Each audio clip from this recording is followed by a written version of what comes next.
Olá, meus queridos, tudo bem com vocês? Professor Wagner Chaves, de Educação Financeira, trazendo mais uma aula.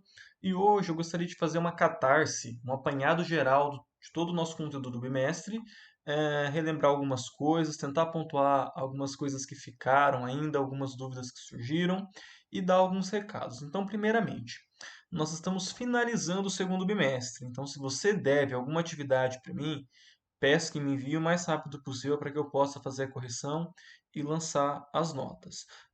Professor, não sei se eu estou devendo alguma coisa, não lembro se eu enviei.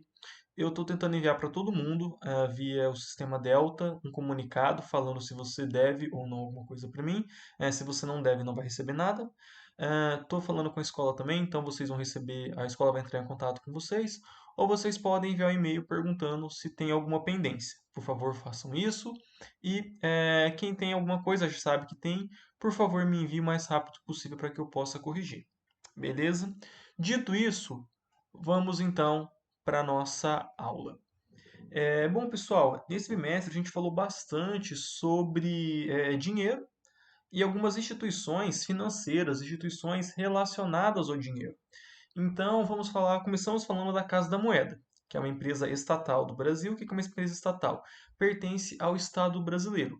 Nós temos uma empresa de economia mista, por exemplo, Petrobras. Ela é uma empresa do Estado brasileiro, mas você pode comprar ações dela na Bolsa de Valores. Então, ela tem parte do capital público, parte do capital privado. Casa da Moeda não, empresa estatal do Estado brasileiro responsável pela impressão de moedas, não só de moedas. Ela foi fundada em 1694, lá em Salvador. Na época, a ideia dela é fazer moedas de ouro. E lembrando, pessoal, as casas da moeda e as casas da moeda pelo mundo, elas têm a intenção de padronizar e evitar fraudes na confecção de moedas. Então, quando ela foi fundada, ela tinha como objetivo manter o rigor na produção de uma moeda de ouro. Porque uma moeda não é apenas um, um, um um círculo de metal. Não, ela tem que ser padronizada, ela tem normas de fabricação. Essa moeda tem que ter uma quantidade de grama de ouro ou de ouro e outro metal, enfim, tem que ter padronização. E para você garantir que todas as notas sejam iguais, que sigam esse padrão, nós temos a Casa da Moeda, tá? Lembrando, a Casa da Moeda hoje ela emite tanto cédulas, essas notas de papel que nós temos, moedas e medalhas, e departamento de produtos gráficos, que são, por exemplo, alguns documentos, como passaporte, é feito lá, alguns certificados e diplomas que são emitidos pelo governo federal, também são feitas lá na Casa da Moeda. Tá? Lembrando, pessoal, a Casa da Moeda ela obedece ao Banco Central.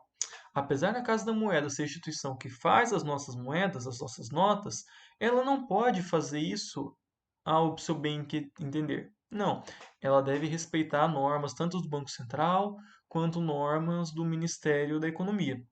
Então, se for o caso, opa, vamos emitir mais moedas, lançar mais moedas em circulação, injetar dinheiro na economia por meio de moedas. Então, ela vai responder a essas duas instituições. Tá? E voltando, né? A existência da Casa da Moeda, ela garante que a nossa cédula ela seja difícil de ser copiada. Então, você pode colocar uma nota numa impressora, mas ela não vai ter esses elementos de segurança, porque é muito específico, tanto o equipamento, quanto a tinta, quanto o papel, que dá a garantia dessas moedas. Então, se lá no século XVII, quando surgiu a Casa da Moeda, o principal desafio era fazer as moedas de ouro todas do mesmo tamanho, com o mesmo peso, aqui a Casa da Moeda, ela garante todos esses elementos que vocês estão vendo aí, faixa holográfica, quebra-cabeça, marca d'água, fio de segurança, o número, assinatura, trechos em alto relevo, tudo isso é para garantir que essa nota ela foi emitida na Casa da Moeda e que ela tem valor comercial, ela tem valor de circulação. Então, obviamente, por conta disso, a Casa da Moeda é o único lugar que pode imprimir dinheiro. Qualquer outra pessoa ó, tanto pessoa física ou qualquer gráfica, por exemplo, que estiver fazendo isso, ela estará cometendo um crime e poderá ser presa por isso, tá?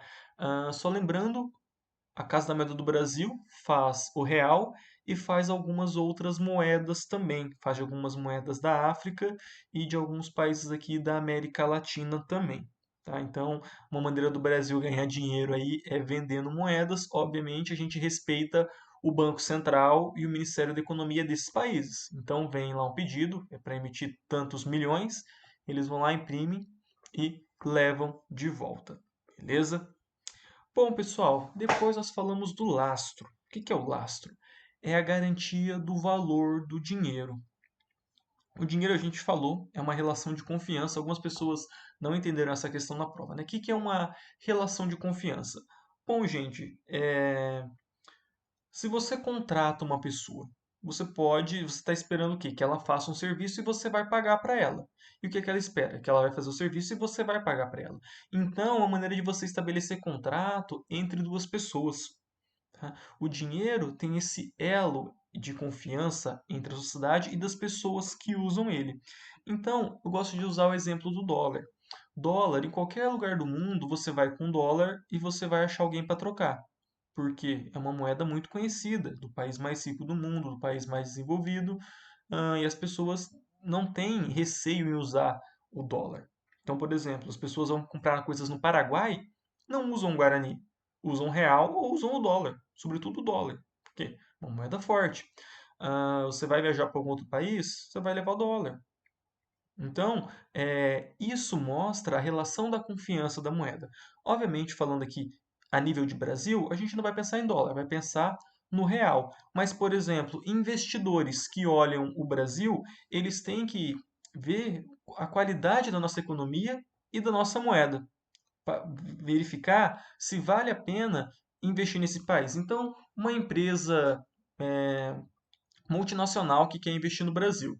Aí ele vê que o Estado, que é a Casa da Moeda, está imprimindo dinheiro direto.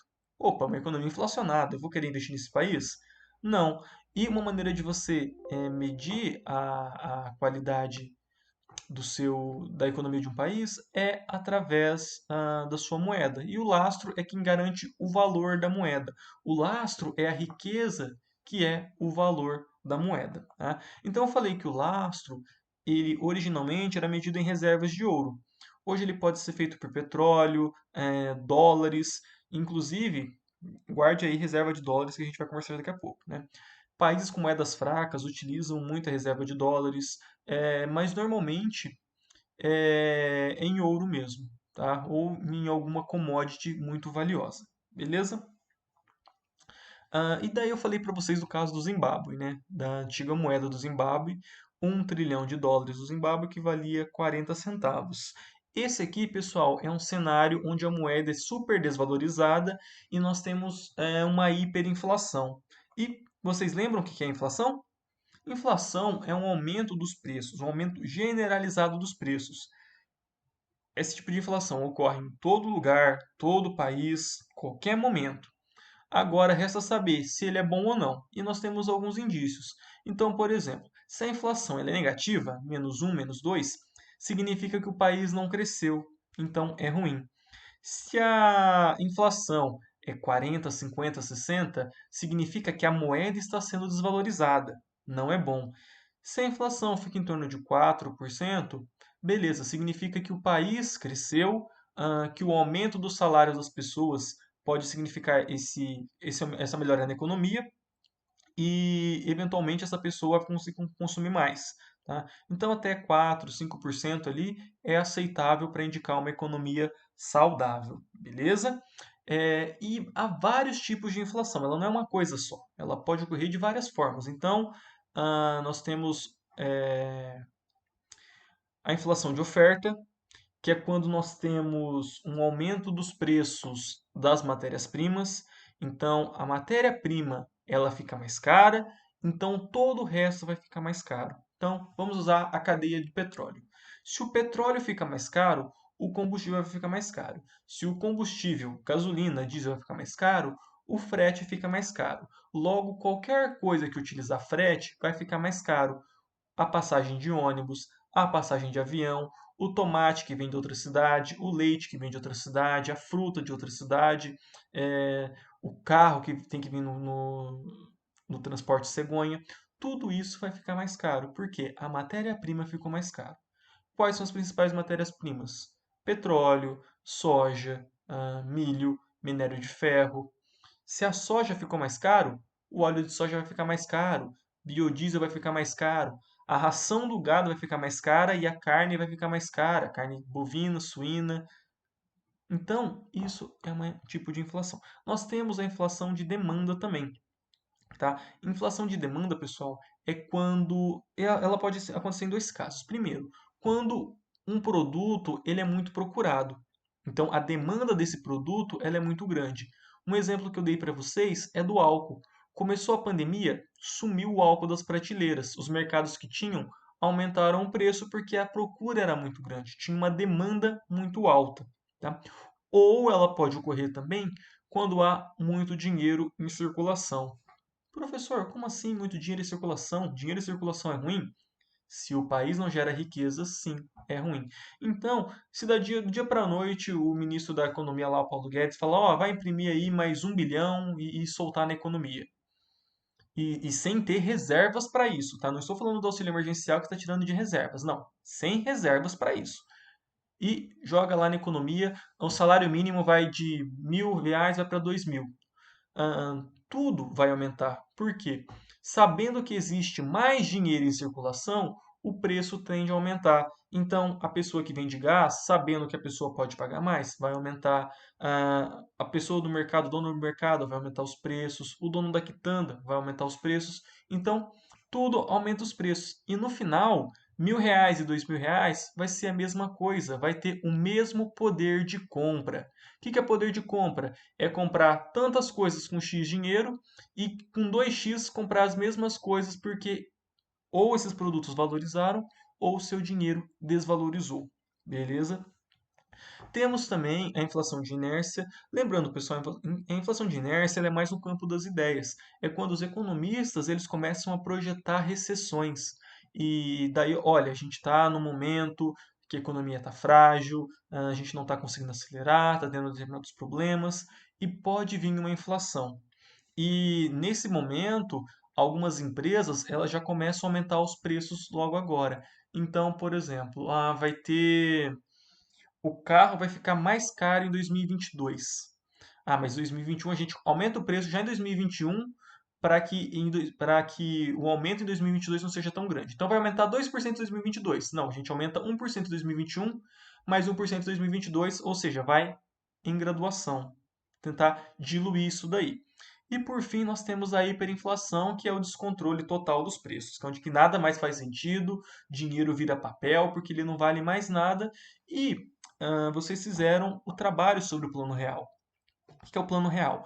A tentativa de conter uma desvalorização da moeda brasileira. Então, na década de 80, mais precisamente de 84 até 94, nós tivemos, não 10 moedas, perdão, pessoal, 6 moedas. Tá? Por quê? Surgiu um plano econômico, essa moeda desvalorizava, desvalorizava, ela começava lá igual real. 2, 5, 10, 15, 20. Daqui a pouco estava imprimindo nota de 100 mil. Aí lança outra moeda, corta 3 zeros, lança outra moeda. E novamente, 5, 10, 15, 20, 50. Opa, está sendo nota de 1.000 e 1 milhão, 100 mil. Corta 3 zeros, lança outra moeda. Mas não tem dinheiro, carimba a moeda. E o plano real foi uma tentativa de colocar fim nisso daí. E para quem fez o trabalho, né? Inclusive quem não fez, façam. Uma das maneiras de a gente controlar essa desvalorização da moeda brasileira foi o quê? Acumular reservas internacionais, acumular dólar. Então, em 94, quando foi lançado o Plano Real, só foi possível porque o Brasil estava cheio de dólar. Ele acumulou muito dólar nas suas reservas. E daí ele conseguiu deixar uma moeda pareável. O que é uma moeda pareável? $1, R$ 1. E isso durou até 1999. O Brasil tinha suas reservas e mantinha R$ 1, $1, R$ 1, $1. Beleza? E agora, só finalizando, nós falamos dos impostos, né? Impostos, pessoal, são taxas que a gente paga ao Estado. Estado aqui não é Estado do Paraná, estou falando Estado, governos, beleza? E elas podem ser tanto municipais, e eu falei, por exemplo, o IPTU, Imposto Predial, o IPVA, Imposto sobre Veículos Automotores, ou até mesmo federais, imposto de renda, imposto sobre importação, essas coisas assim. Então, a ideia do imposto é o quê? Tudo que você compra, tudo que você consome, e eu pedi para vocês olharem as notas do mercado, vai estar lá uma taxa deduzida de imposto. Esse imposto serve para quê? Custear os gastos públicos, os mais diversos possíveis. Saúde, educação, rodovia, lazer, transporte, tudo isso daí, inclusive salário de político, é custeado pelos nossos impostos, tá? É bom? É ruim? Ruim eu não posso falar que é. Eu acho ruim ele ser mal administrado. Então, por exemplo, no Brasil nós temos a classe política mais cara do mundo. A gente tem lugares onde os impostos são tão altos quanto o Brasil, só que isso é revertido em melhorias para a população e não em salário de políticos ou da máquina pública. Então, são coisas que a gente tem que ver, porque é o dinheiro que nós estamos pagando. Então, nós temos o direito de fiscalizar essas pessoas que utilizam o nosso dinheiro. Beleza? Bom, pessoal, finalizando aqui então, peço que vocês fiquem em casa, que vocês lavem as mãos, ainda mais nessas férias, um período para vocês descansarem, mas não se descuidem, tá? É um período para a gente passar, tentar ver se melhora as condições, quem sabe aí no segundo semestre voltar com aula presencial já, porque eu estou com saudade de dar aula para vocês. Só lembrando, se você tem alguma pendência, por favor, envie o mais rápido possível para que eu faça a correção. Vou ficando por aqui, um abraço e até mais.